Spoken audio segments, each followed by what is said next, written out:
अस्सलाम वालेकुम। क्या हाल है स्टूडेंट्स, आप सबके खैरियत से हो?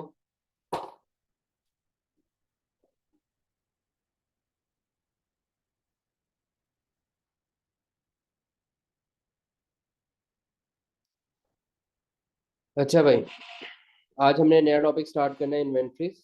और इसके करने के बाद एंड के ऊपर जो टॉपिक 5 की प्रॉब्लम्स होंगी वो हम डिस्कस कर लेंगे। ठीक है? पहले इन्वेंट्रीज, अगर वो आपकी कोई सवाल है तो उसको हम डिस्कस कर लेंगे। तो हम स्टार्ट करेंगे अपना लेक्चर इन्वेंट्रीज से। ठीक है।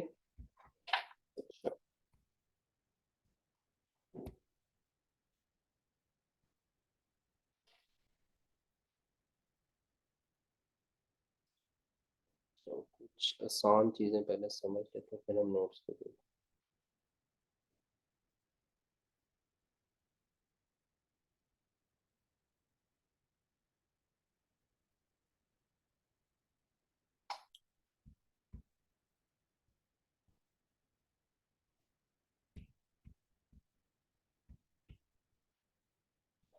चलिए। अच्छा, अब देखो, सीन ये है कि भाई देखो, हमारा टॉपिक है इन्वेंट्रीज। इन्वेंट्रीज क्या होती है? इन्वेंट्रीज क्या होती है? इन्वेंट्रीज के कई नाम है। इन्वेंट्रीज को इन्वेंट्रीज भी कहा जाता है, इनको गुड्स भी कहा जाता है, अब आपको समझ आ गई होगी, इसको स्टॉक भी कहा जाता है। ठीक है। तीनों का एक ही मतलब, इन्वेंट्रीज, गुड्स, स्टॉक, एक ही मतलब। ये वो आइटम्स होती हैं, ये वो आइटम्स होती हैं, आप लोगों को पता है, items held by business for resale purpose. यानी कि इनका पर्पस क्या होता है, इन आइटम्स को रखने का? इन आइटम्स को रखने का पर्पस ये होता है कि आपने इन आइटम्स को क्या करना होता है, रीसेल करना होता है। तो इन्वेंट्रीज वो आइटम्स होती हैं जो बिजनेस के पास मौजूद होती हैं। क्यों मौजूद होती हैं, क्या वजह होती है कि भाई ये बिजनेस के पास होती हैं?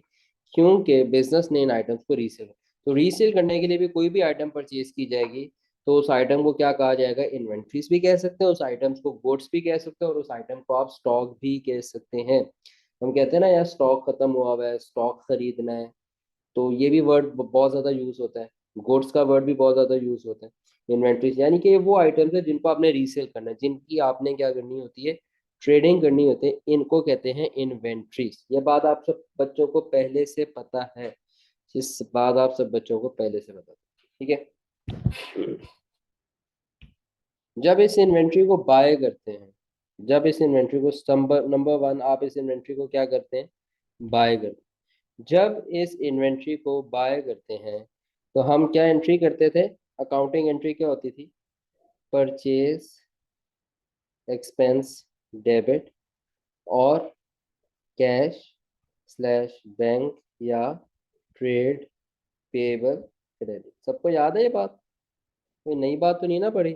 जब हम इन इन्वेंट्री को बाय करते थे तो हम अपना परचेज एक्सपेंस डेबिट करते थे, कैश क्रेडिट कर देते थे, बैंक क्रेडिट कर देते थे, और अगर उधार पे लिए होते थे तो क्या करते थे? ट्रेड पेबल्स क्या करते थे? क्रेडिट करते थे। अब यहाँ पर दो सवाल अराइज होते हैं, दो सवाल अराइज होते हैं। ये जो आपने एंट्री पास करनी है, या एंट्री पास करनी है ऑन विच डेट, किस तारीख को ये एंट्री पास करनी है? नंबर टू, एट विच अमाउंट, और किस अमाउंट से डेबिट और क्रेडिट करना है। समझ आ रही है बात? परचेज एक्सपेंस जो आपने रिकॉर्ड करना है, इन्वेंट्री को जो आपने रिकॉर्ड करना है, सबसे पहला सवाल है टाइम क्या होना चाहिए? किस टाइम पे आप रिकॉर्ड करेंगे इन्वेंट्री? तो आप सब बच्चों ने अगर एडवांसेस पढ़ा हुआ है तो आप इस चीज को रिलेट कर सकते हैं कि भाई किस टाइम पे रिकॉर्ड करते हैं। हमने पढ़ा था किस डेट को रिकॉर्ड करते थे इन्वेंट्री को, परचेज एक्सपेंस तब बनाते हैं। ठीक है। एडवांसेस भी क्रेडिट हो सकते हैं, अगर एडवांस पर पेमेंट परचेज की हुई थी, याद आ रहा है, कुछ एडवांस भी क्रेडिट हो सकता है। जिस दिन जिस दिन कौन बताएगा भाई, किस तारीख को परचेज एक्सपेंस रिकॉर्ड होता है? उन गुड्स को जो खरीदते हैं उसको किस दिन रिकॉर्ड करते हैं अपने एक्सपेंस में?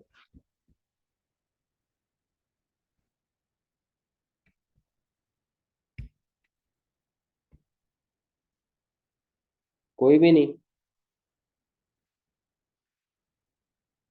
हाँ भाई, तरह बताओ। जब एक्सपेंस इनकर हो, बिल्कुल सही, एक्सपेंस का भी इनकर होता है, बिल्कुल सही कह रहे हो आप। जब एक्सपेंस इनकर हो, मिसालिया, एक्सपेंस का भी इनकर होता है। Goods to be recorded when delivered, very good. जब डिलीवर हो जाए, जब benefit of being, when it is delivered, when it is delivered, ठीक है जी, व्हेन इट इज डिलीवर्ड, ठीक है। ये बात किस दिन रिकॉर्ड करेंगे, जब आपको ये गुड्स डिलीवर हो जाएंगे, सही है जी, बिल्कुल ठीक बात हो गई। ये बात थी बड़ी बेसिक, ये बेसिक बात थी, ये बेसिक बात थी। अब हम बात करते हैं थोड़ी एडवांस बात। एडवांस बात ये है, when economic control is transferred to buyer, when economic control is transferred to buyer.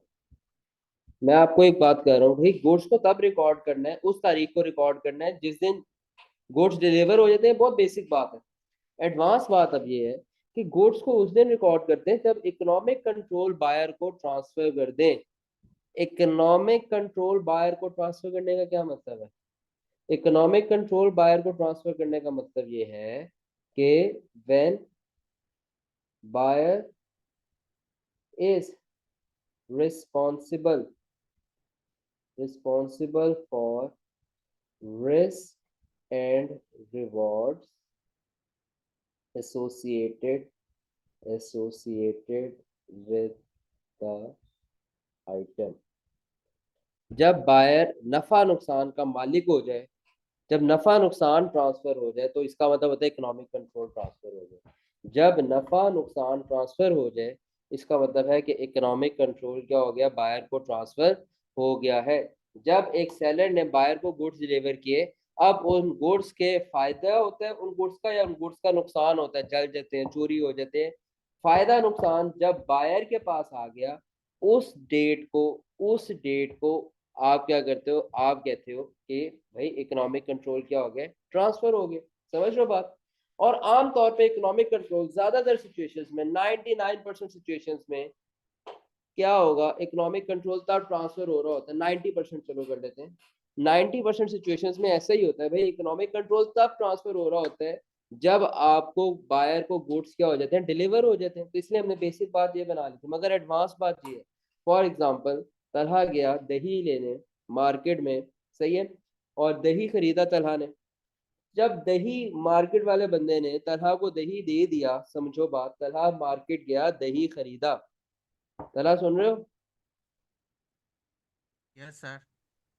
ठीक है, तुम मार्केट गए, दही खरीदा तुमने, सही है, उस बंदे ने तुम्हें दही डिलीवर कर दिया। अब जब दही तलहा तुम्हारे हाथ में आ गया, तो तुम्हारे पास जब दही डिलीवर हो गया, तो आमतौर पे क्या होगा, अब नफा नुकसान का मालिक तुम हो गए। यस अब सर। तुम घर आ रहे हो उस दही को घुमाते हुए, शॉपर घुमाते हुए, सही है, और वो दही गिरती है और फट जाता है पैकेट, तो किसका नुकसान है? वो उसका दुकानदार का नुकसान है, तुम्हारा नुकसान है? नो सर, मेरा।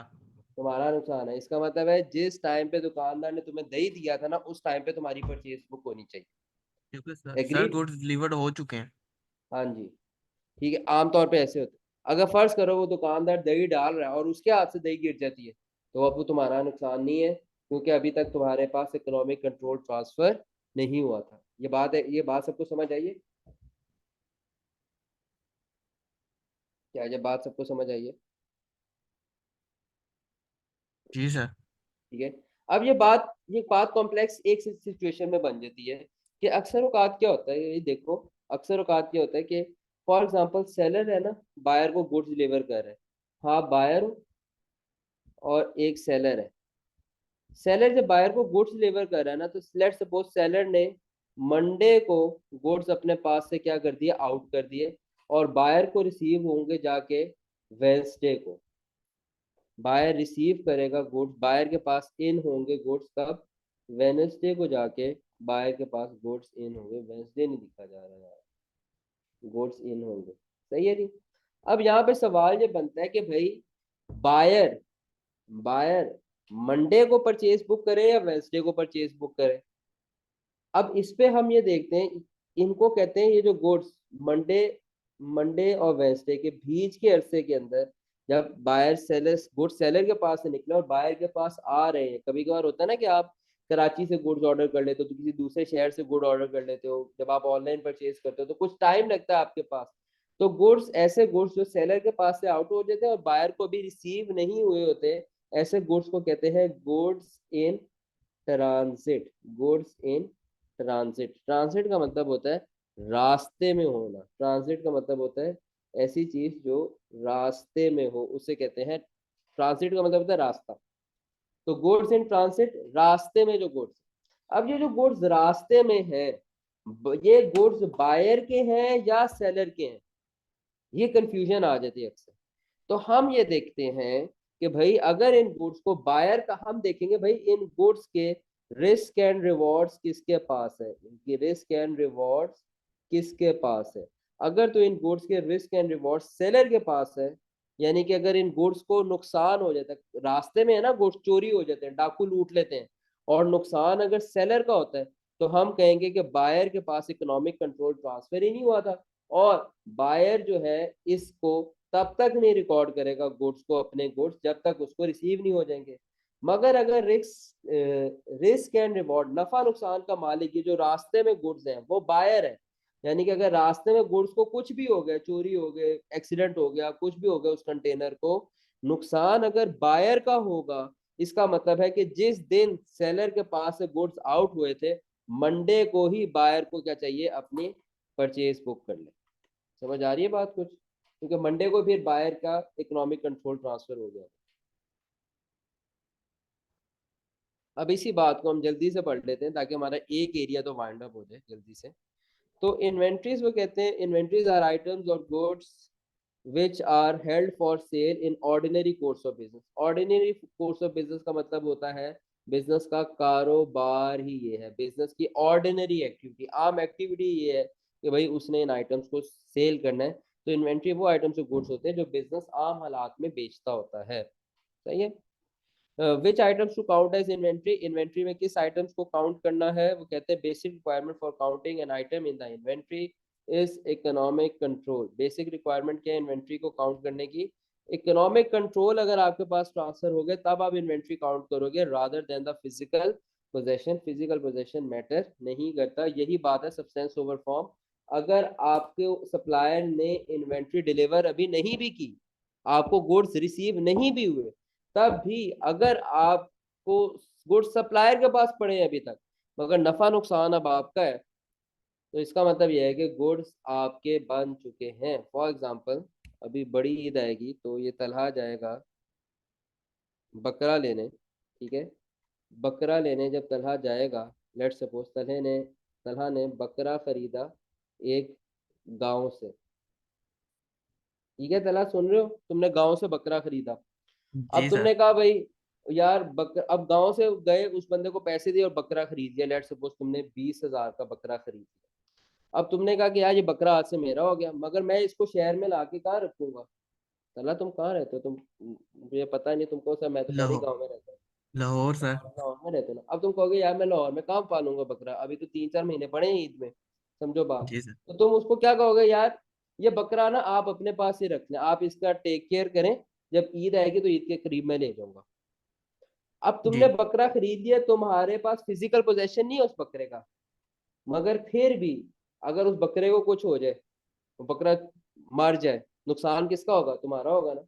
यस। इसका मतलब ये है कि तुम्हें अगर वो बकरा रिसीव नहीं भी हुआ, तब भी जिस दिन तुमने बकरा खरीदा था तुम्हारे पास इकोनॉमिक कंट्रोल आ चुका था, वो तुम्हारा परचेज एक्सपेंस बन चुका था। समझ रहे हो बात, यस सर। ये कॉन्सेप्ट है सारा। तो इसी को तो सब्सटेंस ओवर फॉर्म कहते हैं। फॉर्मेट कुछ और है मगर रियलिटी कुछ और है। तो सब्सटेंस ओवर फॉर्म का प्रिंसिपल हम लोगों ने बड़ी डिटेल में कवर किया है।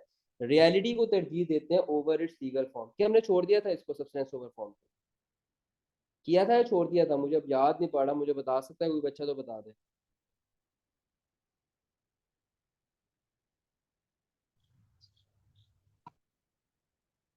नहीं किया हुआ। अच्छा चलो, चलो इसको मैं एक्सप्लेन करता हूँ, सब्सटेंस ओवर फॉर्म को, इसको अभी छोड़ो, इसको मैं बाद में एक्सप्लेन करता हूँ, इसको छोड़ो। तो बहरहाल हम इन्वेंट्री में काउंट करेंगे economic control rather than physical position, therefore when an entity purchase inventory the item should be include item is included in the inventory even if the purchaser does not have physical possession of those item। Entity ने inventory purchase की, economic control transfer हो गया, तो inventory के अंदर include करेंगे, inventory के अंदर उस आइटम को क्या करेंगे, इंक्लूड करेंगे, बेशक आपके पास फिजिकल पोजीशन ना भी है। और गुड्स इन ट्रांसिट का रूल ये है, गुड्स इन ट्रांसिट वो रेफर, गुड्स इन ट्रांसिट का मतलब वो इन्वेंट्री जो that has that have left that has left the shipping dock of the seller but not yet reach the receiving dock of the buyer. Seller के पास से निकल चुकी है, बायर को रिसीव नहीं हुई, ऐसे गुड्स को गुड्स इन ट्रांसिट कहते हैं। तो कहते हैं भाई इसको भी इन्वेंट्री के तौर पे कैटेगराइज करेंगे बायर की, अगर इकोनॉमिक कंट्रोल बायर को ट्रांसफर हो चुका है। तो किस टाइम पे इन्वेंट्री रिकॉर्ड करनी है, ये मुझे उम्मीद है कि सब बच्चों को समझ आ गई है, किस टाइम पे इन्वेंट्री रिकॉर्ड करनी है। ठीक है जी, किस टाइम पे, ऑन विच डेट, या किस टाइम पे, जब इकोनॉमिक कंट्रोल ट्रांसफर हो जाए, ये बात क्लियर है, पहला क्वेश्चन एड्रेस हो। अब है किस अमाउंट पे ये परचेज एक्सपेंस डेबिट और trade payables cash bank credit करना है, किस अमाउंट पे करना है, किस अमाउंट पे करना है, या मेन फोकस अभी ये रखें कि परचेज एक्सपेंस डेबिट किस अमाउंट से करना है, इन्वेंट्री की क्या अमाउंट आपने एंटर करनी है जब बाय करना है। तो उस पर वो कहते हैं कि कॉस्ट ऑफ इन्वेंट्रीज में कुछ चीज़ें शामिल करनी है, कुछ चीज़ें शामिल नहीं करनी, एग्जैक्ट उसी तरह जैसे आप लोगों ने पढ़ा था कि एसेट्स की कॉस्ट में कुछ चीज़ें शामिल करनी है, एसेट की कॉस्ट में कुछ चीज़ें शामिल नहीं करनी। तो जो चीज़ें शामिल करनी है वो है आपके पास परचेज प्राइस इन्वेंट्री की, नॉन रिफंडेबल ड्यूटीज, इसके साथ लिख लें कस्टम ड्यूटी या FED फेडरल एक्साइज ड्यूटी, ये नॉन रिफंडेबल ड्यूटीज हैं, ये भी आपको इंक्लूड करना है। नॉन एडजस्टेबल टैक्सेस, ऐसे टैक्सेस जो आपके एडजस्ट नहीं होंगे, बाद में वापस नहीं होंगे, इसकी डिटेल में अभी नहीं जाना, टैक्स की कॉम्प्लेक्सिटी है थोड़ी सी, वो जब आप टैक्स शुरू करोगे पढ़ना आपको पता चल जाएगा, अभी बस ये वर्ड याद रखना, नॉन एडजस्टेबल टैक्सेस को कॉस्ट ऑफ इन्वेंट्री का पार्ट बनाते। Transportation and handling cost, yes, other cost incurred in bringing the inventories into their present location and condition।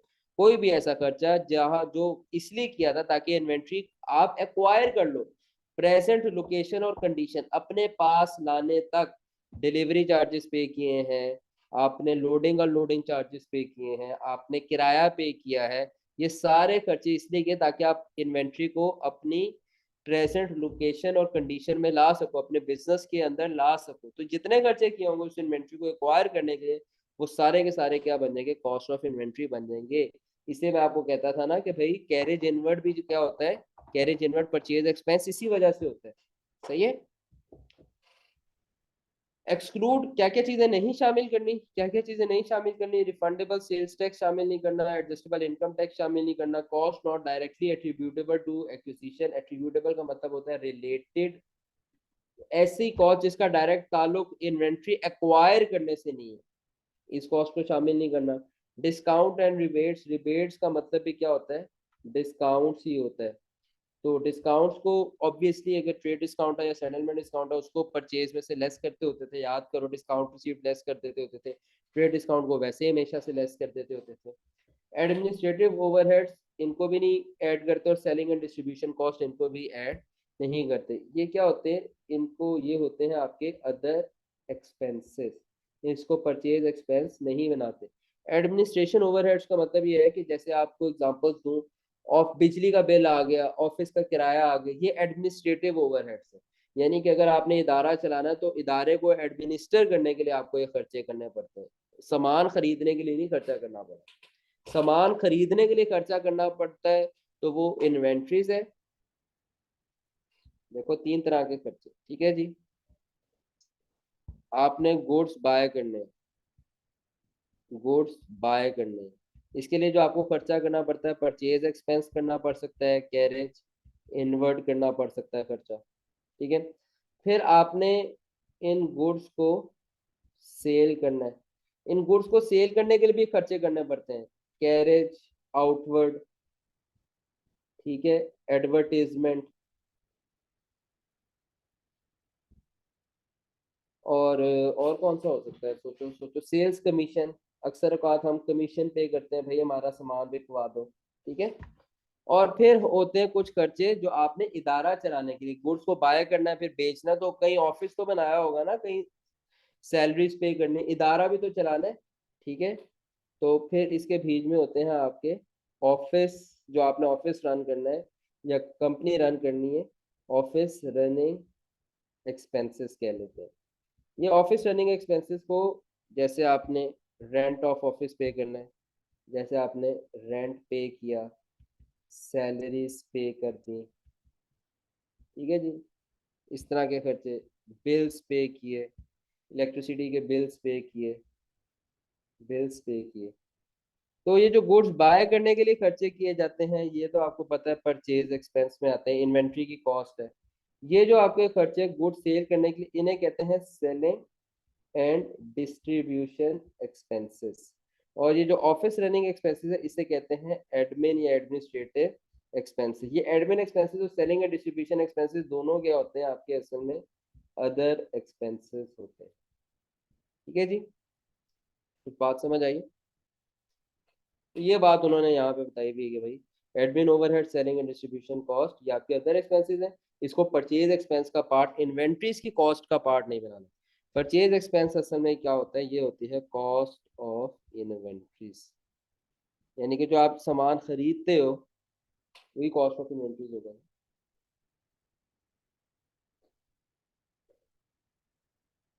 अब एक बड़ा बेसिक सा क्वेश्चन है जिसमें आपको कहा कि calculate the cost of inventories. Example one है, Sajid limited imported goods with the following details.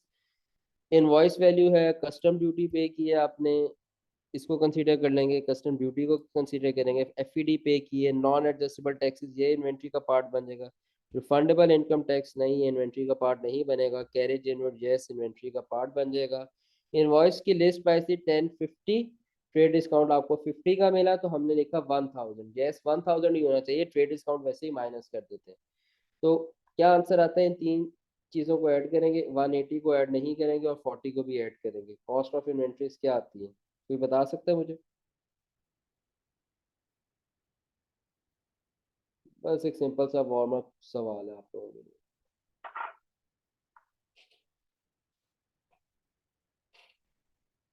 हाँ भाई, सारी बातें ठीक है, मेक सेंस, समझ आ रही है सबको? 1825, भाई कोई रीचेक भी कर दे भाई।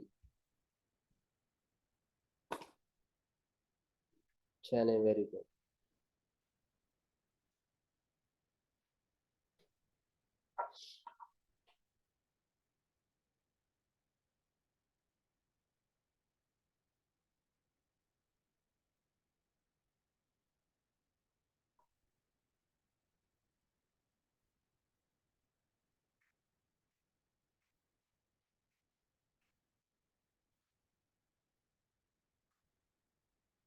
चलो चलो चलो, ठीक है।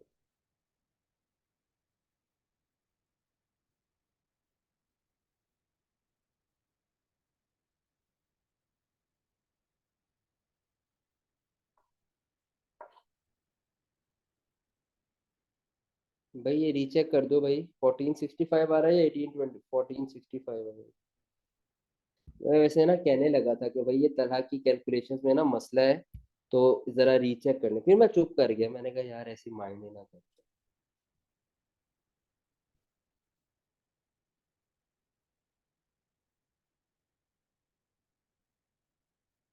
अच्छा,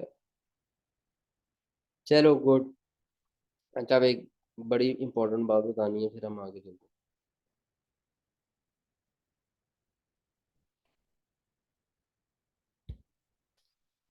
अच्छा भाई,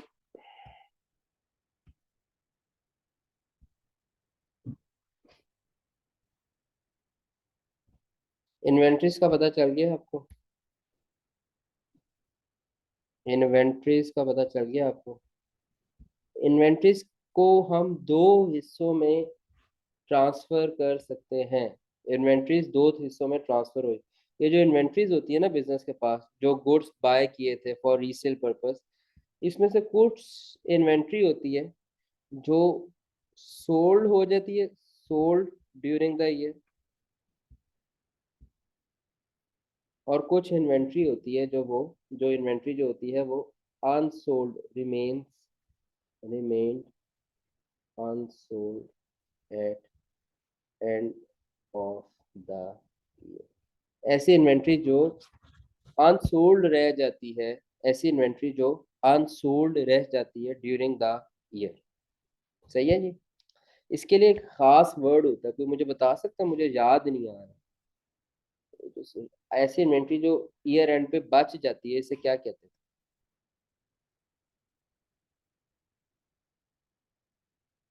क्लोजिंग इन्वेंट्री। Very good. ठीक है जी। तो अब आपको समझ आ रही है बात? इन्वेंट्री और क्लोजिंग इन्वेंट्री दो डिफरेंट बातें हैं। इन्वेंट्री लिखा हो और क्लोजिंग इन्वेंट्री लिखा हो, ये दो डिफरेंट बातें हैं। ये बड़ी लेट समझ आई थी मुझे भी, मैं आप लोगों को पहले लेक्चर में ही बता रहा हूँ। इन्वेंट्री अलग बात है और क्लोजिंग इन्वेंट्री एक डिफरेंट चीज है।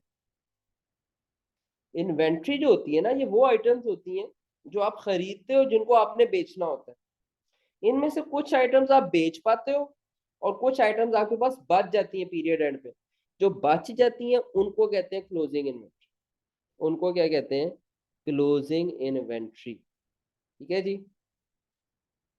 ये जो क्लोजिंग इन्वेंट्री होती है ना, जो इन्वेंट्री बच जाती है, जो इन्वेंट्री बच जाती है, ये हमारा एक यूनिवर्सल रूल है। मैं आप लोगों को बता रहा हूँ, यूनिवर्सल रूल याद रखना। ठीक है जी। ये अकाउंटेंट्स के एक, जिस बंदे ने अकाउंटेंट इजाद की थी, उसने बनाया था एक रूल। ठीक है जी। वो यूनिवर्सल रूल इसलिए हम कहते हैं, हर जगह पे यही अप्लाई होता है। वो यूनिवर्सल रूल ये है,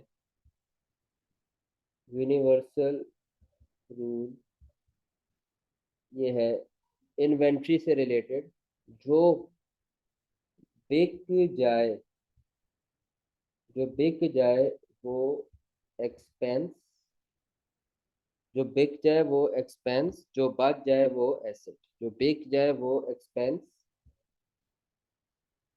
और जो बच जो बच जाए, यानी कि जो बिके ना, बच जाए, जो बच जाए वो एसेट। जो बिक जाए, ये यूनिवर्सल रूल आप लोगों के ना दिमाग में चलना चाहिए। जो बिक जाए वो एक्सपेंस, जो बच जाए वो एसेट। जो बिक जाए वो एक्सपेंस, जो बच जाए वो एसेट। इन्वेंट्री जो बिक जाती हैं वो एक्सपेंस बन जाती हैं, जो बच जाती हैं वो एसेट बन जाती है। जो बिक जाती है वो एक्सपेंस बन जाती है इन्वेंट्री, जो बच जाती है वो एसेट बन जाती है। जो बिक जाती है वो एक्सपेंस बन जाती है, जो बच जाती है वो एसेट बन जाती है। सही है जी। ये बात याद रहेगी आप लोगों को, इन्वेंट्रीज के हवाले से बात आपने याद रखनी।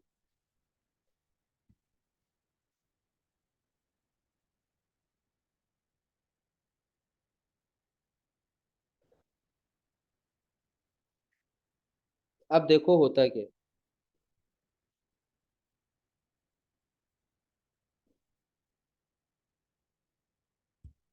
आप जब इन्वेंट्री बाय करते हो ना, आप जब इन्वेंट्री बाय करते हो, लेट सपोज आपने इन्वेंट्री बाय की है ₹100 की, और उस ₹100 में से आपकी अनसोल्ड है, आपकी अनसोल्ड है ₹20। जनवरी के महीने में लेट सपोज आपने इन्वेंट्री बाय की है 100 की, और जो अनसोल्ड इन्वेंट्री है वो ₹20 की है। जो अनसोल्ड बच जाएगी इसे क्या कहेंगे? Closing inventory. अब ध्यान से समझना, जो बाय की होती है 100 की, इसकी क्या एंट्री होती है? परचेज एक्सपेंस डेबिट 100 से, और कॉस्ट ऑफ क्रेडिट कर लेते हैं हम, चलो कैश पे कर ली बाय, तो कैश कम हो जाएगा, क्रेडिट हो जाएगा। ये बात सबको क्लियर है? ये बात सबको क्लियर है? अगर इन्वेंट्री बाय की तो परचेज एक्सपेंस डेबिट हो जाएगा, कैश क्रेडिट हो जाएगा। परचेज एक्सपेंस क्रेडिट करने का ये भी मतलब है कि आपने असल में कॉस्ट ऑफ सेल्स डेबिट की। ये बात अब आपने समझ ली। देखो, मैं कहता हूँ कि मेरे पास कैश ज्यादा हुआ तो इसका मतलब है ऑटोमेटिकली मेरे पास करंट एसेट्स ज्यादा हुए। अगर मैं कहूँ मेरे पास ट्रेड पेबल्स ज्यादा हो रहे हैं, तो ऑटोमेटिकली ट्रेड पेबल्स की जो बड़ी हेडिंग है वो क्या है? लाइबिलिटीज। तो ऑटोमेटिकली लाइबिलिटीज भी ज्यादा हो गई है। अगर मैं कहता हूँ ट्रेड रिसीवेबल्स ज्यादा हो रहे हैं तो ऑटोमेटिकली एसेट्स भी ज्यादा हो रहे हैं। अगर मैं कहूँ मैंने व्हीकल्स खरीद लिए तो ऑटोमेटिकली व्हीकल्स तो ज्यादा हो ही रहे हैं, मगर हम ये भी कह सकते हैं ब्रॉडर पर्सपेक्टिव में हमारे पास एसेट्स बढ़ रहे हैं।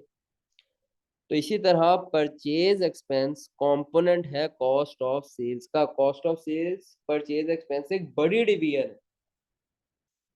तो आपने अगर गुड्स को बाय किया है 100 का, तो आप असल में परचेज एक्सपेंस को भी डेबिट कर रहे हो। टेक्निकली आप इसको ऐसे भी कह सकते हो कि हम कॉस्ट ऑफ सेल्स ज्यादा कर रहे हैं। ठीक है, तो मैंने लिखा है साथ purchase expense slash cost of sales debit हो जाएंगे 100 से, कैश हो जाएगा 100 से क्रेडिट। जो क्लोजिंग इन्वेंट्री बच गई 20 की, जो 20 की इन्वेंट्री बच, अब आपने क्या किया था, आपने क्या किया था कि आपने सारी की सारी इन्वेंट्री जो बाय की आपने उसको एक्सपेंस बना लिया। मगर हमारा रूल ये था कि जो बिक जाए सिर्फ उसको एक्सपेंस बनाना है, और जो बच जाए, और जो बच जाए उसको एसेट बनाना है। जो बिक जाए उसको एक्सपेंस बनाना है और जो बच जाए उसको एसेट बनाना है। अगर आप 100 का परचेज एक्सपेंस बनाते हो तो टेक्निकली आपने कॉस्ट ऑफ सेल्स कितनी लिख दी, आपने कॉस्ट ऑफ सेल्स लिख दी 100 की। क्या ख्याल है? अब आपको टेक्निकली क्या करना चाहिए, परचेज एक्सपेंस या कॉस्ट ऑफ सेल्स में से किसी भी चीज में से कर दो, बात एक ही है। आपको परचेज एक्सपेंस या कॉस्ट ऑफ सेल्स में से, ज्यादातर लोग कॉस्ट ऑफ सेल्स का वर्ड यूज करते हैं इसलिए मैं यहाँ पर कॉस्ट ऑफ सेल्स ही यूज करूंगा। कॉस्ट ऑफ सेल्स में से माइनस करना चाहिए ये 20। एग्रीड? क्योंकि कॉस्ट ऑफ सेल्स 100 की नहीं दिखानी चाहिए ना। 100 में से 20 तो अनसोल्ड है, 100 में से 20 तो अनसोल्ड है। सोल्ड इन्वेंट्री कितनी है? 80। तो कॉस्ट ऑफ सेल्स में 80 आना चाहिए, 20 नहीं आना चाहिए। 20 एक्सपेंस आपका नहीं है। तो जो बिक जाए सिर्फ उसको एक्सपेंस बनाना यूनिवर्सल रूल के मुताबिक। तो आपने जब जब इन्वेंट्री बाय की और सारी परचेज एक्सपेंस में लिख दी, तो 20 की इन्वेंट्री ऐसी है जो आपने नहीं बेची, उसको कॉस्ट ऑफ सेल्स से आपको निकालना है। कॉस्ट ऑफ सेल्स को क्रेडिट, कॉस्ट ऑफ सेल्स में से माइनस करना है। और क्या करना है, उसको एसेट का पार्ट बनाना है, उसको एसेट का पार्ट बनाना है, उसको एसेट का पार्ट बनाना है। एग्री? एग्री करते हैं सब बच्चे? इसको हम इन्वेंट्री, जो हमारे पास करंट एसेट है उसका अंदर रिकॉर्ड करना है 20। इससे क्या होगा, हम अपनी यूनिवर्सल रूल की फॉलो फॉलो कर लेंगे। हम यूनिवर्सल रूल फॉलो कर लेंगे कि भाई जो बिक जाए वो एक्सपेंस बनाना, जो बच जाए वो एसेट बनाना है। जो बिक जाए वो एक्सपेंस, जो बच जाए वो एसेट। ठीक है, सबको समझ आ गई है? अब ये आप लोगों ने नहीं पढ़ा था, आप लोगों ने डायरेक्ट एडजस्टमेंट कर दी थी, मगर एक टर्म है पीरियड एंड एडजस्टमेंट। जब अकाउंटिंग ईयर्स एंड होते हैं, जब अकाउंटिंग पीरियड्स एंड होते हैं, उस टाइम पर कुछ एडजस्टमेंट्स की जाती हैं। उसमें से एक एडजस्टमेंट होती है क्लोजिंग इन्वेंट्री की। उसकी भी एक एंट्री पास की जाती है कि कॉस्ट ऑफ सेल्स को कम किया जाता है और इन्वेंट्री को डेबिट किया जाता है। ठीक है जी? ये आप पहले नहीं करते थे, ये मैंने आपको आज सिखाई है। आपको ये पता था बैक एंड पे, मगर आप इसकी एंट्री नहीं पास किया करते थे। ठीक है जी? तो जनवरी के अंदर आप एक क्लोजिंग इन्वेंट्री की, जब जनवरी एंड हो जाएगा आप देखोगे 20 रुपए की इन्वेंट्री है। जो क्लोजिंग इन्वेंट्री, इन्वेंट्री को डेबिट करोगे और कॉस्ट ऑफ सेल्स को क्या कर दोगे, क्रेडिट कर दोगे। आप क्लियर हो गए? अब जब फेब्रवरी आया आपके पास, जब आपके पास फेब्रवरी आया, जो क्लोजिंग इन्वेंट्री होती है ना, ये मैंने आप सब बच्चों को पहले पढ़ाया है टॉपिक 1 में, मुझे उम्मीद है आप लोगों को कुछ पता होगा। जो जनवरी की क्लोजिंग इन्वेंट्री होती है वो फरवरी के एतबार से ओपनिंग इन्वेंट्री बनती है। सबको पता है ये बात? और हमेशा आपने भी शुरू में ये एज्यूम करना है, क्लोजिंग इन्वेंट्री करंट ईयर में नहीं बिकती, नेक्स्ट ईयर में बिक जाती है। अगर नहीं बिकी होगी तो वो नेक्स्ट ईयर की क्लोजिंग इन्वेंट्री में ऑटोमेटिकली आ जाएगी, आपको टेंशन लेने की जरूरत नहीं है। तो closing inventory next current year में नहीं बिकती, नेक्स्ट ईयर में क्या होती है, बिक जाती है। क्लोजिंग इन्वेंट्री है, जो 20 रुपए की इन्वेंट्री बची हुई है, ये ओपनिंग इन्वेंट्री है फरवरी की। फरवरी की ओपनिंग इन्वेंट्री कितनी आ गई है, ₹20। ये 20 रुपए की इन्वेंट्री जनवरी में नहीं बिकेगी मगर फरवरी में बिक जाएगी, ये बात आपने याद रखी। अब जब ये फरवरी में, क्योंकि इसने बिक जाना है, तो भाई जो बिक जाए उसको क्या बनाते हैं, जो बिक जाए उसको क्या बनाते हैं, एक्सपेंस बनाते हैं। तो फेब्रवरी में, और टू बी मोर स्पेसिफिक, जो बिक जाए उसको एक्सपेंस तो बनाते हैं, कौन सा एक्सपेंस बनाते हैं? कॉस्ट ऑफ सेल्स, आपको ये भी पता है। और जो बच जाए उसको एसेट बनाते हैं, कौन सा एसेट बनाते हैं? इन्वेंटरी, करंट एसेट बनाते हैं। ठीक है। तो ओपनिंग इन्वेंट्री 20 की, ये जनवरी की क्लोजिंग इन्वेंट्री जनवरी में नहीं बिकी थी, फेब्रवरी में ओपनिंग इन्वेंट्री बन गई 20 की और इसको बेच दिया। तो अब ये तो एक्सपेंस होना चाहिए ना, एक्सपेंस होना चाहिए। एक्सपेंस होना चाहिए तो कॉस्ट ऑफ सेल्स को डेबिट करना चाहिए। फेब्रवरी की cost of sales, cost of sales जो फेब्रवरी की होगी, ये कॉस्ट ऑफ सेल्स जनवरी वाली थी, कॉस्ट ऑफ सेल्स जो फेब्रवरी की होगी उसको डेबिट करना चाहिए 20 से। और ये जो 20 रुपए की इन्वेंट्री बनाई थी ना आपने, ये जो इन्वेंट्री बनाई थी ना आपने जनवरी में, ये जो जनवरी में आपने इन्वेंट्री क्रिएट की थी ना 20 रुपए से, ये जनवरी वाली इन्वेंट्री फेब्रवरी में आके इन्वेंट्री जो आपने करंट एसेट्स में बनाई थी ना जनवरी वाली, वो खत्म कर देंगे 20 से। तो इन्वेंट्री जो आपने जनवरी में क्रिएट की थी वो 20 रुपए से खत्म कर देंगे फेब्रवरी के अंदर, और उस 20 रुपए को दोबारा ट्रांसफर कहाँ कर देंगे? कॉस्ट ऑफ सेल्स में। उस 20 रुपए को दोबारा ट्रांसफर कहाँ कर देंगे? कॉस्ट ऑफ सेल्स में। कुछ समझ आई है बात आप लोगों को? ये आप लोग करते आए हो, या आप याद करो, आप कॉस्ट ऑफ सेल्स का जो फॉर्मूला लिखते थे, opening inventory plus purchase expenses minus closing inventory, वो आप यही कर रहे होते थे। बस मैंने आपको ये बताया, अकाउंटिंग में कोई भी प्लस माइनस हो रहा होता है ना किसी भी अकाउंट्स में, उसके बैक हैंड पे डेबिट क्रेडिट होता है। तो मैंने अब उसको समझ लो, उस ओपनिंग और क्लोजिंग इन्वेंट्री के एडजस्टमेंट्स को आपको लिए ट्रांसलेट कर दिया डेबिट और क्रेडिट। तो गलत तो नहीं ना किया भाई कुछ?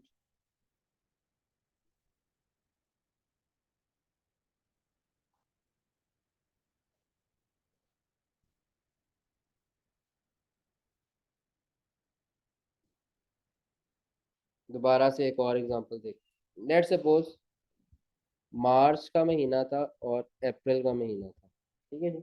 मार्च के महीने में आपने परचेसेस की हैं, आपने परचेज की हैं, परचेज किए हैं ₹100 की, और अनसोल्ड गुड्स हैं हमारे पास ₹30 के। ठीक है जी। तो जो आपने गुड्स परचेज किए ना मार्च में 100 के, इसकी तो एंट्री ये होगी कि भाई परचेज एक्सपेंस या कॉस्ट ऑफ सेल्स 100 से डेबिट, 100 से cash slash bank slash trade payable credit.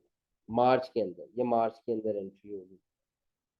जो अनसोल्ड गुड्स बच गए हैं ना, जो अनसोल्ड गुड्स बच गए हैं, ये 31 मार्च को आप एक एंट्री पास करोगे, इसे कहेंगे क्लोजिंग इन्वेंट्री एडजस्टमेंट। जो आप करते भी थे, हम इसकी बस एंट्री अब रिकॉर्ड करें। हम कहेंगे भाई कॉस्ट ऑफ सेल्स में से 30 निकालो, क्योंकि 30 का सामान बिका ही नहीं, 30 कॉस्ट ऑफ सेल्स में नहीं आनी चाहिए। 30 को आप रिकॉर्ड करो इन्वेंटरी में, जो आपका करंट एसेट। अप्रैल जब आएगा तो फिर आप 1 अप्रैल को क्या कर लो, ये जो क्लोजिंग इन्वेंट्री की एडजस्टमेंट की थी अप्रैल के महीने में, आप ओपनिंग इन्वेंट्री की एक एडजस्टमेंट करोगे। आप कहोगे कि भाई ये जो इन्वेंट्री आपके पास 31 मार्च को अनसोल्ड थी ना, ये अनसोल्ड इन्वेंट्री इंशाल्लाह हम अप्रैल में बेच लेंगे। तो अप्रैल के एतबार से ये जो इन्वेंट्री है, ये जो आपने कॉस्ट ऑफ सेल से इन्वेंट्री में ट्रांसफर किया था ना, अब दोबारा इन्वेंट्री से ट्रांसफर करो कॉस्ट ऑफ सेल्स में। तो इन्वेंट्री को 30 से माइनस कर लेंगे, कॉस्ट ऑफ सेल्स को 30 से डेबिट कर लेंगे। ये मैंने आपको बात बताई है। किसी बच्चे को इस चीज में कोई कंफ्यूजन?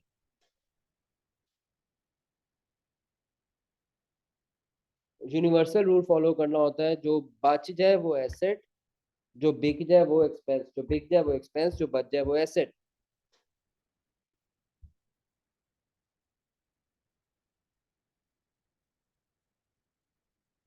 चले, वेरी गुड।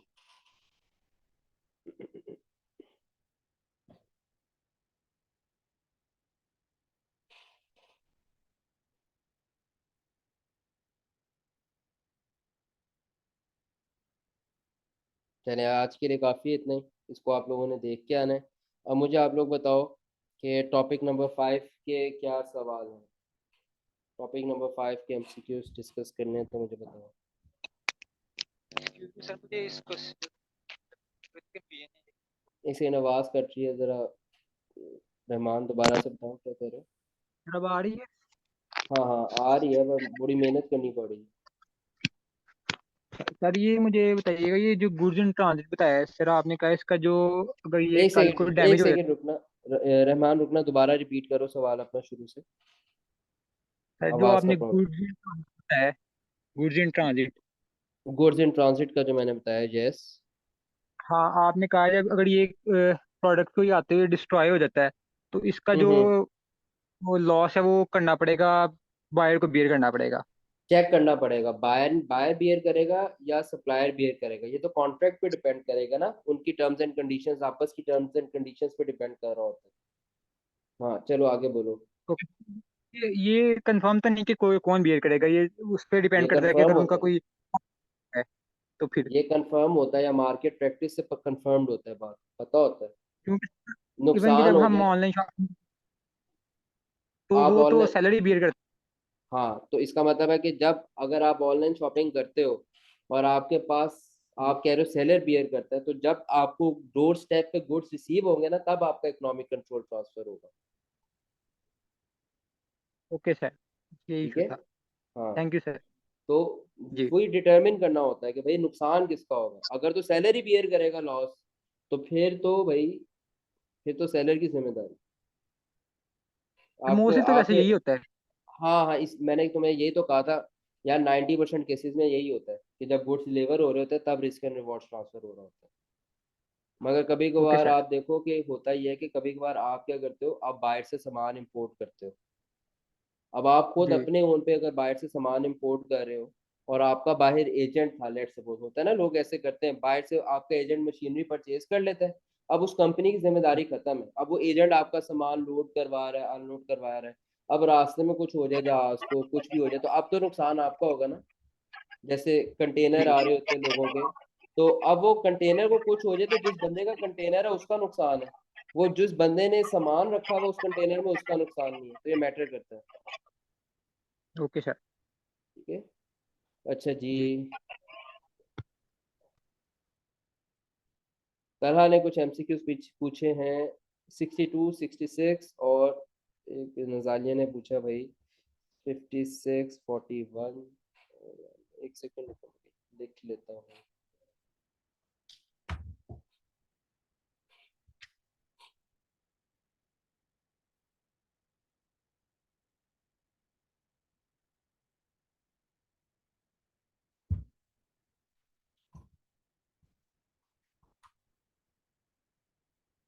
अच्छा जी एक सेकंड रुको। 62 66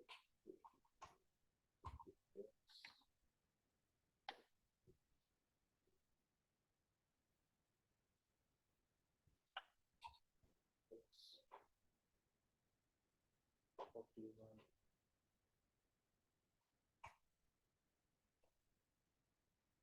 39। अच्छा, मेरे पास जो एमसीक्यूज है ना, 39 41 56 62 66। दोबारा सुन लो, इसके अगर आप लोगों का कोई मिस हो गया तो मुझे दोबारा से बताओ। 39 41 56 62 66। अच्छा चलो,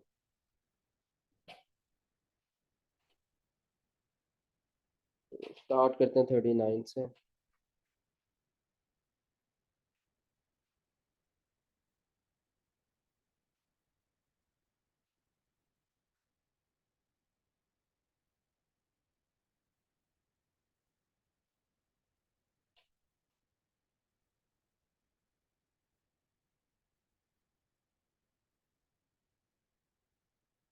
39 एमसीक्यू, रिकॉर्डिंग चेक कर लो। 39 एमसीक्यू तो मैंने क्लास में करवाया हुआ है फातिमा। 39 एमसीक्यू क्लास में करवाया हुआ है।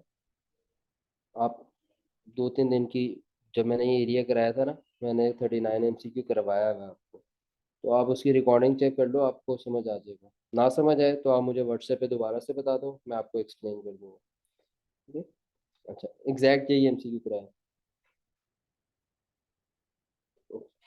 उसके बाद आ जाता है 41।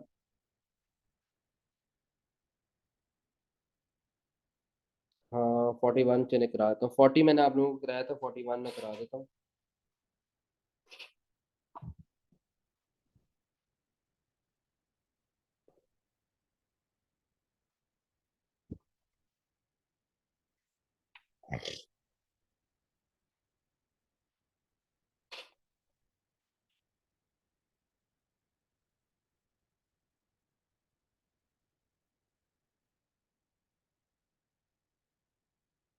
फोर्टी वन किस चीज का क्वेश्चन है पता है आप सबको? चेंज इन अकाउंटिंग एस्टिमेट का क्वेश्चन है ये। चेंज इन एस्टिमेट का सवाल है, जिसके अंदर वो ये कह रहे हैं कि अगर हम डाटा अरेंज करें, ये एग्जैक्ट वही सवाल है जो हमने पहले भी किया हुआ है, बस इसमें उसमें स्ट्रेट लाइन मेथड से रिड्यूसिंग बैलेंस मेथड था। सॉरी, उसमें रिड्यूसिंग से स्ट्रेट लाइन मेथड था, यहाँ पर स्ट्रेट लाइन से रिड्यूसिंग बैलेंस मेथड। वो कहते हैं कि कंपनी अपने अकाउंट्स बनाती है, इक्विपमेंट पे 10% डिप्रिसिएशन चार्ज होती है। Using straight line method bought किया था उसको 2018 में। 2018 में एसेट खरीदा था, ठीक है। कितने का खरीदा था? उसकी कॉस्ट थी 4 मिलियन। और इस टाइम पे उन्होंने कहा था कि भाई रेट था हमारे पास 10%। और हमने कहा भाई स्ट्रेट लाइन मेथड ज़्यादा अप्रोप्रिएट है। 18 में भी हमने स्ट्रेट लाइन मेथड रखा, तो 2019 में भी हमने स्ट्रेट लाइन मेथड रखा। और 31 दिसंबर को हमने कहा कि reducing balance method more appropriate है। हमने चेंज किया स्ट्रेट लाइन मेथड से रिड्यूसिंग बैलेंस मेथड। और चेंज ईयर है 2021 का। ये 2021 जो है ना, ये चेंज ईयर है, क्योंकि हमने पढ़ा था कि भाई अगर चेंज लास्ट डे पे आ रहा हो, जैसे 2020 के लास्ट डे पे आ रहा है, तो चेंज ईयर 2020 नहीं है, 2021। तो 2021 से ऑनवर्ड्स हमने कहा कि अब हम रिड्यूसिंग बैलेंस मेथड फॉलो करेंगे। तो 2020 तक क्या चलता रहा होगा? स्ट्रेट लाइन मेथड चलता रहा होगा। और जिस दिन हमने सोचा कि भाई रिड्यूसिंग बैलेंस मेथड फॉलो करना है, हमने एस्टिमेट किया कि भाई रिमेनिंग यूजफुल लाइफ कितनी है एसेट की? 5 years. Remaining useful life 5 years है, with the residual value of revised residual value 5 lakh है at the end of useful life. What is the depreciation expense for the year ended 31st December 2021? 31st December 2021 का depreciation expense क्या है? Steps याद है आपको? 2021 year of change के अंदर depreciation in year of change के कुछ स्टेप्स थे। स्टेप 1 था आइडेंटिफाई द चेंज ईयर। तो चेंज ईयर आपके पास क्या है? 2021। ये मैं जान के लिखवाता हूँ ताकि अगर आप 2 दफा क्रॉस वेरीफाई कर लो कि आपका चेंज ईयर क्या है। स्टेप नंबर 2, आपको ओपनिंग नेटबुक वैल्यू चाहिए ऑफ 2021। एग्रीड। अब ओपनिंग नेटबुक वैल्यू 2021 निकालने के दो तरीके। एक तरीका है कन्वेंशनल, आप 2018 में डिप्रिसिएशन कैलकुलेट करो, 18 की कितनी है, स्ट्रेट लाइन मेथड है तो 18, 19, 20 में सेम होगी। और आपको क्या करना है? आपको टेबल बनाना है और 2021 की ओपनिंग नेटबुक वैल्यू फाइंड कर लेनी है। जैसे आप टेबल बनाते थे 2018, 2019, 2020, 2021 ओपनिंग नेटबुक वैल्यू, ठीक है जी, डेप्रिसिएशन क्लोजिंग नेटबुक वैल्यू, ये आप लिखते जाते हैं। और आपके पास 2021 की ओपनिंग नेटबुक वैल्यू आनी थी। जब ये आनी थी फिर ही आप डेप्रिसिएशन 2021 के फाइंड कर सकते थे। एक तो ये तरीका है, लंबा तरीका, मगर हमें पता है भाई इसको एक शॉर्टकट से भी कर सकते हैं। हमने नेटबुक वैल्यू को 3 साल आगे लेके जाना है, तो 3 साल बाद नेटबुक वैल्यू क्या होगी, हमें इसका शॉर्टकट फॉर्मूला भी आता है। अब आपको याद होगा शॉर्टकट फॉर्मूला जब स्ट्रेट लाइन मेथड में लगाए जाते हैं, तो ओपनिंग नेटबुक वैल्यू का डायरेक्ट तरीका नहीं होता। आपको step number 1 accumulated depreciation find करनी होती है। स्टेप नंबर 1 आपके पास एक्यूमुलेटेड डेप्रिसिएशन फाइंड करनी होती है, वो आपके पास आती है depreciation multiply by number of years, जितना आप आगे जाना चाहते हो। तो आप 3 साल आगे जाना चाहते हो तो आपको 3 साल की एक्यूमुलेटेड डेप्रिसिएशन चाहिए। और ये फॉर्मूला सिर्फ स्ट्रेट लाइन मेथड में काम करता है। डेप्रिसिएशन आएगी आपके पास cost minus residual value divide by useful life. Cost आपके पास है 4 मिलियन और यहाँ पर रेट गिवन है, तो 4 मिलियन को मल्टीप्लाई करेंगे 0.1 से, आपके पास डेप्रिसिएशन आ जाएगी। मल्टीप्लाई बाय 3 आपके पास नंबर ऑफ ईयर्स आ जाएगी। क्या आती है cumulative depreciation. Step number 2, net book value find करेंगे हम यूनिवर्सल रूल के थ्रू, यूनिवर्सल इक्वेशन के थ्रू, जो कि होती है नेटबुक वैल्यू आएगी कॉस्ट माइनस एक्यूमुलेटेड डेप्रिसिएशन 120,000 या 1.2 मिलियन। ये आपके पास 1.2 मिलियन आ गया और नेटबुक वैल्यू आ गई आपके पास, कॉस्ट है हमारे पास 4 मिलियन माइनस एक्यूमुलेटेड डेप्रिसिएशन आ गई 1.2 मिलियन। जी नेटबुक वैल्यू क्या आई 2021 की स्टार्ट की नेटबुक वैल्यू, यानी कि 2018 19 20 की एंड की नेटबुक वैल्यू 2800। ये मैंने एक्सप्लेन करना है, मैं इसलिए थोड़े स्टेप वाइज कर रहा हूँ, नहीं तो ये इससे भी जल्दी हो सकता है। शर्त ये है कि आप लोगों ने प्रैक्टिस की हो। 2.8 million.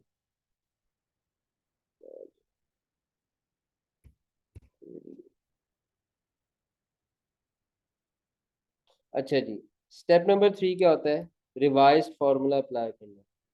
Step number 3, apply revised formula. Revise formula किसका अप्लाई करेंगे, रिड्यूसिंग बैलेंस मेथड का, क्योंकि मेथड चेंज हो गया, अब क्या हो गया, रिड्यूसिंग बैलेंस मेथड हो गया। और रिड्यूसिंग बैलेंस मेथड का रिवाइज फार्मूला क्या होता है, वो डेप्रिसिएशन रेट देता है 1 minus remaining useful life over revised RV divided by opening net book value. 1 minus remaining useful life 5 years है, आरवी 500,000 है और ओपनिंग नेटबुक वैल्यू अभी आपने 2800,000 कैलकुलेट की। ये आपके पास रेट आएगा 0 पॉइंट क्या आता है भाई बताओ, 0.291। और अब हम अपना लास्ट स्टेप करेंगे, स्टेप नंबर 4। और ये आपको पता होगा कि ये बस रिड्यूसिंग बैलेंस मेथड में करना होता है। डेप्रिसिएशन फॉर द ईयर आपके पास आएगी opening net book value multiply by rate. Opening net book value 2800,000 ये मल्टीप्लाई बाय रेट 0.291। जी आंसर।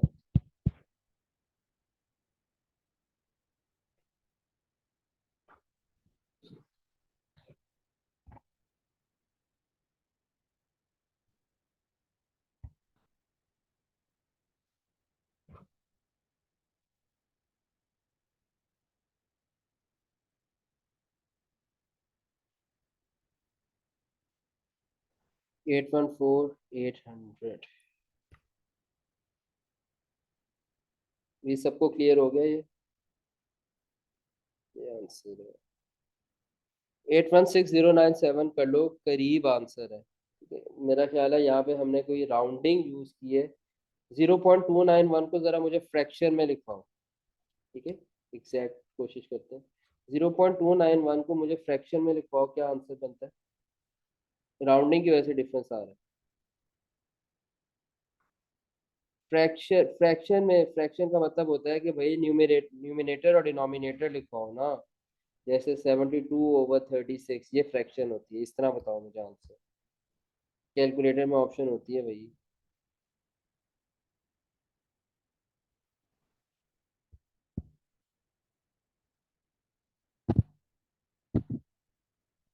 छोड़ो, 816009 आ रहा है। ठीक है, ये मुझे कह रहा है कि भाई अगर आप इसको 0.291 पूरा को लिख के मल्टीप्लाई करोगे ना 2800 से, तो एग्जैक्ट आंसर आ जाएगा। वो एग्जैक्ट आंसर ये 81609। यस सर, यही आंसर है अगर पूरे को मल्टीप्लाई करें। ठीक है ठीक है ठीक है, वो आपको मतलब समझ आ गई है। 09 आ रहा है ना, पॉइंट आगे समथिंग आ रहा है ना। हाँ यहाँ थोड़ा जी सा मेरा, 0.03 आ रहा हाँ है। हाँ यहाँ कोई गलती होगी, ए आंसर है इसका। ठीक है, क्लियर हो गया क्वेश्चन।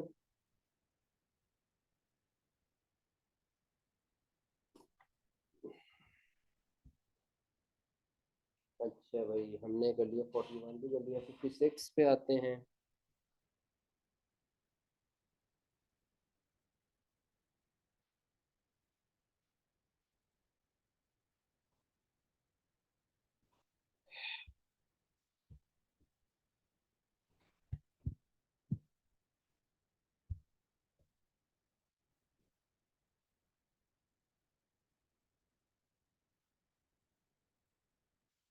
फिफ्टी सिक्स भाई देखो, cost of asset is ₹25 million, where as residual value, कॉपी कर लेते हैं एक second। किसने पूछा है और क्या कंफ्यूजन है इसमें, थोड़ा सा मुझे बता दो बैकग्राउंड, ताकि मुझे क्वेश्चन एड्रेस करने में मैं एक बेहतर रिस्पांस दे सकूं आप लोगों को।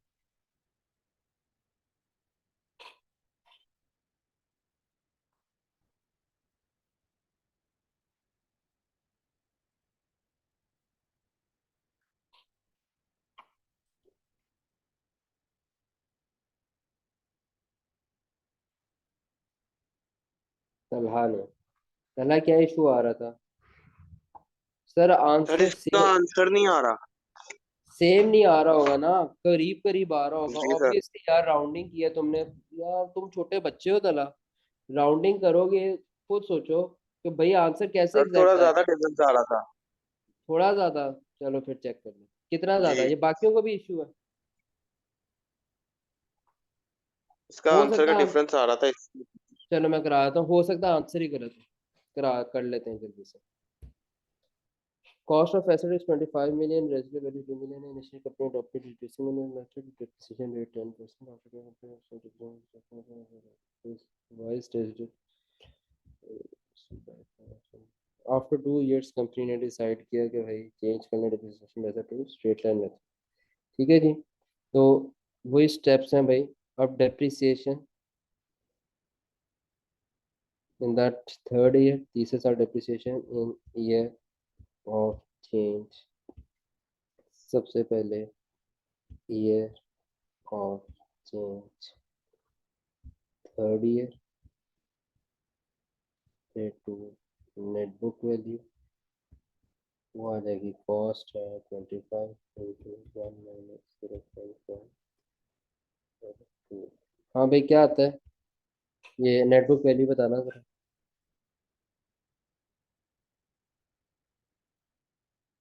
1,822,5,000। अच्छा तुम लोगों ने मिलियन में ही कर दिया। 1,822,5,000।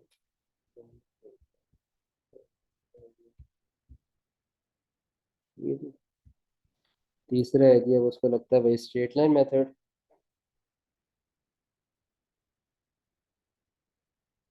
तो डेप्रिसिएशन आ जाएगी इसमें डायरेक्ट 1,822,5,000 माइनस 3,046। क्या आंसर आया?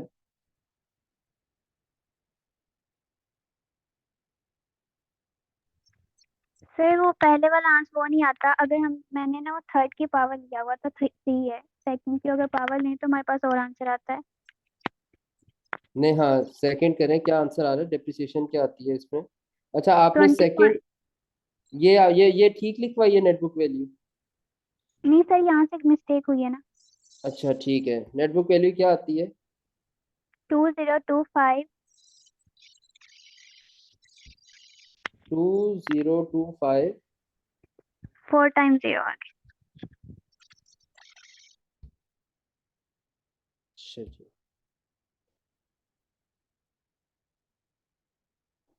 ठीक है जी, 220,250,000। चलें अब बताइएगा डेप्रिसिएशन क्या आती है?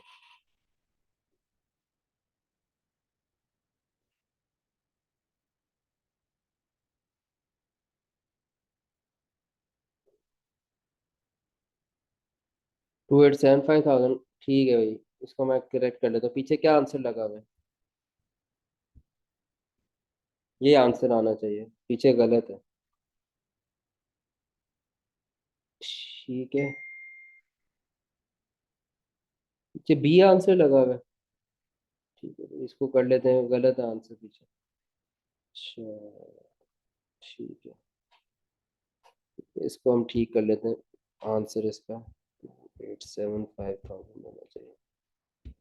ठीक है जी, चलें 62 66 देख लेते हैं। ठीक है भाई, चला तुमने ठीक किया था।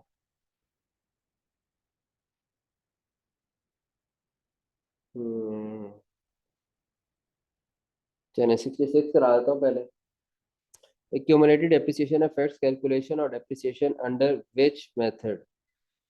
Accumulated depreciation affects calculation of depreciation under which method? 66 देख लें सब बच्चे।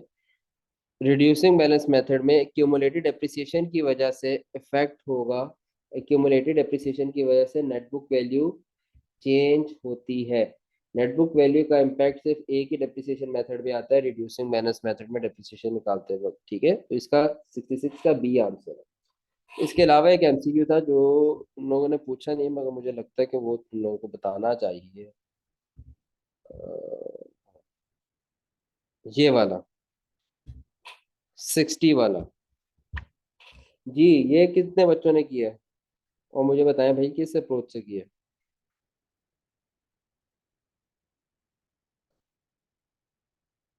A company uses reducing balance method to depreciate its fixed asset. The annual rate is 20%. After 3 years, the proportion of original cost still undepreciated will be. Original cost सिर्फ still अनडेप्रिशिएटेड का मतलब है वो आपसे पूछ रहे हैं नेट बुक वैल्यू। वो कह रहे हैं 3 साल बाद नेट बुक वैल्यू कॉस्ट का कितने परसेंट होगी।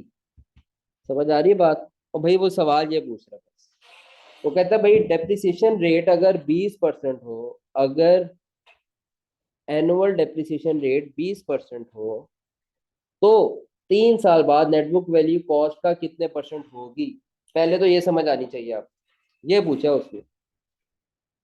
इसका तरीका ये होता है, इसका तरीका वैसे हाँ उस तरह भी कर सकते हैं जिस तरह तुम लोगों ने किया, मगर इसका तरीका ये है, इस तरह का एमसीक्यू अगर कभी आ जाए तो 2 स्टेप्स में करो। Step number 1, let cost be 100। Cost 100 होगी तो नेटबुक वैल्यू 80 होगी, तो इसका मतलब है नेटबुक वैल्यू 80% है। कॉस्ट 100 ली होगी, नेटबुक वैल्यू 20 है, तो इसका मतलब है 20% है, तो आसान हो जाएगा। तो इसलिए कॉस्ट क्या ले लो, 100 ले लो, क्योंकि परसेंटेज में टोटल 100 यूनिट्स होते हैं इसलिए। फिर स्टेप नंबर 2 ये करो सिंपल कि भाई आप नेटबुक वैल्यू का फॉर्मूला लगाओ, equal to cost multiply by 1 minus r N.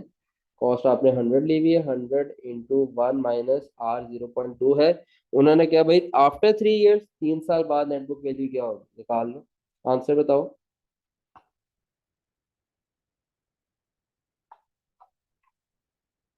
आपके पास डायरेक्ट आ जाएगा आंसर जी, क्या आता है।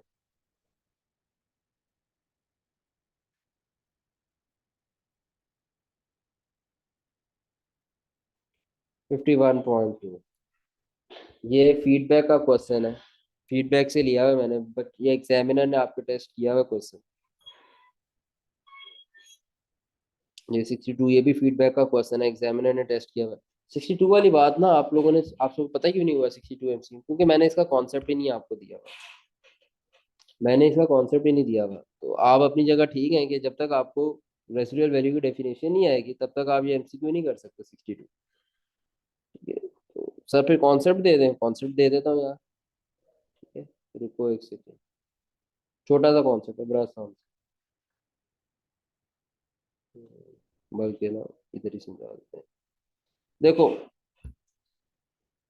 एक है रेसिडुअल वैल्यू।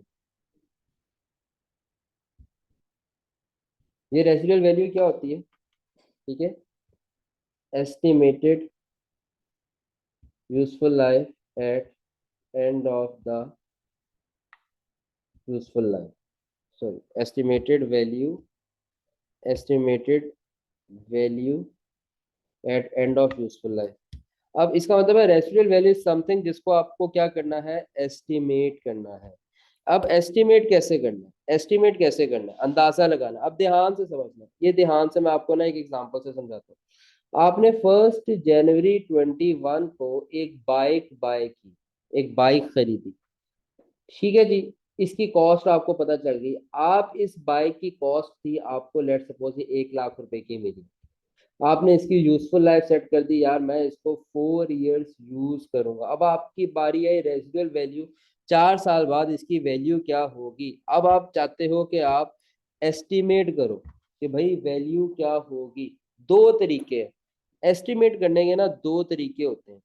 एक एस्टिमेट करने का बच्चों तरीका ये होता है कि आप क्या करो, एस्टिमेट करो, फोरकास्ट वर्ड ज्यादा बेहतर है, फोरकास्ट करो the value of your asset after 4 years.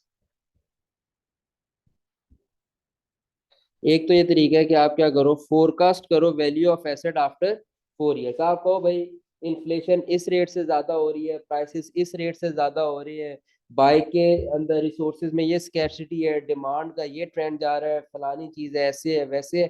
पूरी मैथमेटिकल कैलकुलेशन करो और कैलकुलेट करो कि आपके एसेट की 4 साल बाद प्राइस क्या होगी। ठीक है, इसका मतलब ये होगा कि आप क्या कर रहे हो, फोरकास्ट कर रहे हो कि आपके एसेट की वैल्यू क्या होगी। एक तरीका ये है, ठीक है। ऑप्शन 1 ये है, option number 1 residual value estimate करने का एक ये तरीका है। एक और तरीका भी है ऑप्शन 2 जो कि वैलिड है, जो कि आपको अकाउंटिंग वाले कहते हैं कि भाई आप ये इस्तेमाल करें। वो तरीका ये है कि अगर आज मेरी बाइक, अगर आज मेरी बाइक 4 साल पुरानी होती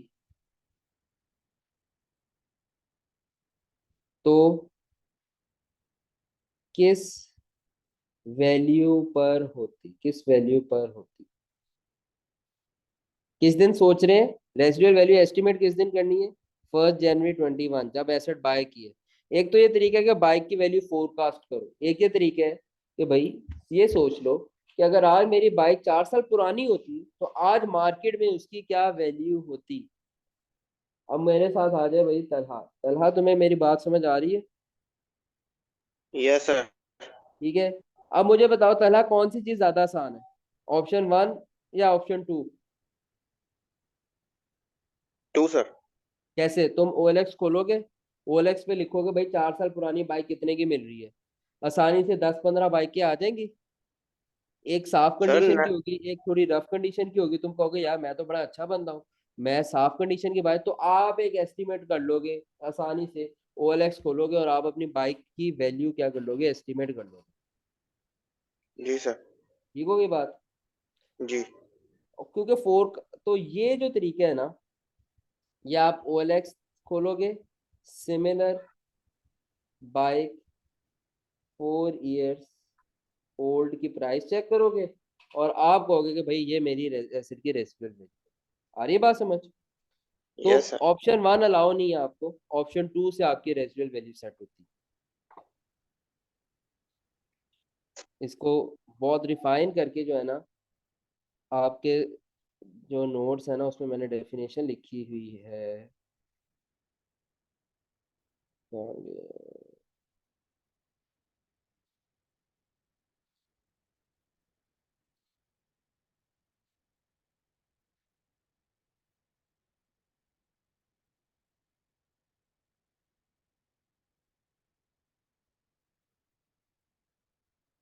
ये देखो, रेसिडुअल वैल्यू या स्क्रैप वैल्यू की डेफिनेशन पढ़ो क्या है।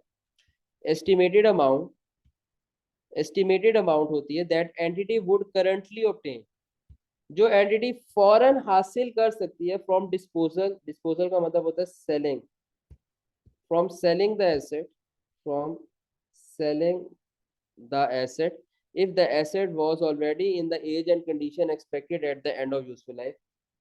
बाइक है ना, बाइक के दो चीजें हैं। नंबर 1 ऑप्शन है कि भाई फोरकास्ट कर लो कि बाइक कितने की बिकेगी। नंबर 2 ऑप्शन ये है, फोरकास्ट वाली ऑप्शन अलाउ नहीं है रेसिडुअल वैल्यू सेट करने के लिए। नंबर 2 ऑप्शन ये है कि अगर आज मेरी बाइक उसी कंडीशन में होती, already in the age and condition at the expected at the end of useful life, useful life के एंड पे जिस एज की और जिस कंडीशन की बाइक होनी थी, अगर आज मेरी बाइक उसी एज और कंडीशन में हो तो मार्केट में कितने की बिक्री होगी। ये चीज कैलकुलेट करना बहुत आसान है। ओएलएक्स खोलो, मार्केट जाओ, 4 साल पुराना एसेट देखो और आपको पता चल जाएगा। ठीक है, तो इस तरह रेजिडुअल वैल्यू सेट होती है। फॉर एग्जाम्पल अगर नहीं तो फिर क्या होगा कि आज जो भी बंदा गाड़ी खरीदेगा वो कहेगा भाई मैंने तो 4 साल बाद इस गाड़ी को महंगा बेच लेना है। फॉर एग्जाम्पल आज एक बंदा जो है कल्टस खरीदता है, वो कहता है कि कल्टस है लेट सपोज 30 लाख रुपए, कहता है भाई पाकिस्तान के जो हालात चल रहे हैं ना, मैं इसकी यूजफुल लाइफ 4 साल रखूंगा और 4 साल बाद मैं इसको 40 लाख की बेच लूंगा, तो डेप्रिसिएशन तो टेक्निकली बाहर नहीं रही। तो हम उसे कहेंगे भाई नहीं भाई ऐसे नहीं करते।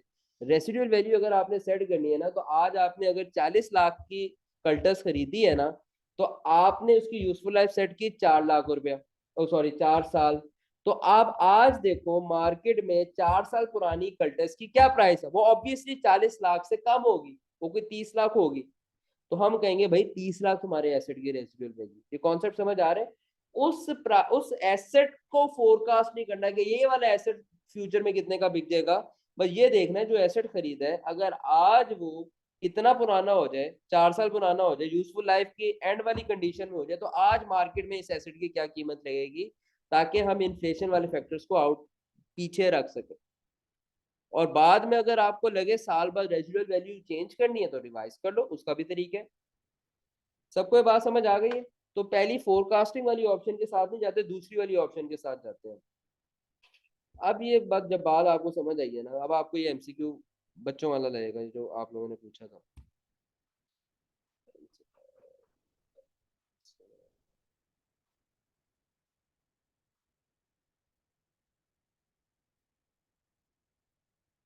हाँ, कहते हैं ड्यूरिंग द ईयर 2019 में एंटिटी ने परचेज की एक मशीन कितने की, 20 मिलियन की, to be use for 6 years.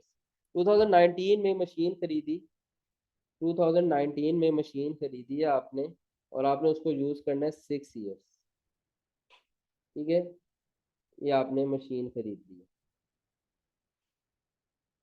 Which of the following would represent the residual value of this machine in 2019? 2019 में जो residual value expect करेंगे वो क्या आएगी। वो कहते हैं 15 million can be currently obtained from disposal of machine in present condition। नहीं भाई ये ऑप्शन नहीं है। कहते हैं 15 मिलियन अभी यही मशीन अगर इसको प्रेजेंट कंडीशन में बेचें, अगर इसको प्रेजेंट कंडीशन में बेचें आज के दिन, तो इसके मिल जाएंगे 15 मिलियन। हम कहेंगे भाई ये रेसिडुअल वैल्यू नहीं है। वो कहते हैं 4 मिलियन आपको मिल जाएगा अगर आप डिस्पोज कर देंगे 6 ईयर ओल्ड सिमिलर मशीन। ये ऑप्शन हो सकती है।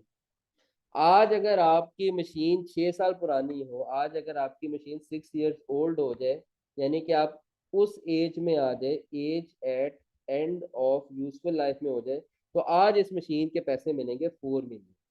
तो क्या ख्याल है, ए ऑप्शन सही लग रही है या बी ऑप्शन सही लग रही है?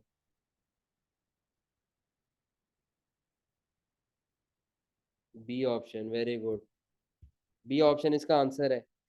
बाकी जो है ना 18 मिलियन मिल सकता है 2025 में, 6 मिलियन मिल सकता है 2025 में। ये दोनों चीजें क्या है, ये फोरकास्ट है और रेजिडुअल वैल्यू सेट करते वक्त फोरकास्ट को नहीं कंसीडर करते। सही है, चलें गुड। ठीक है भाई, ख्याल रखें अपना। और तो कोई सवाल नहीं ना?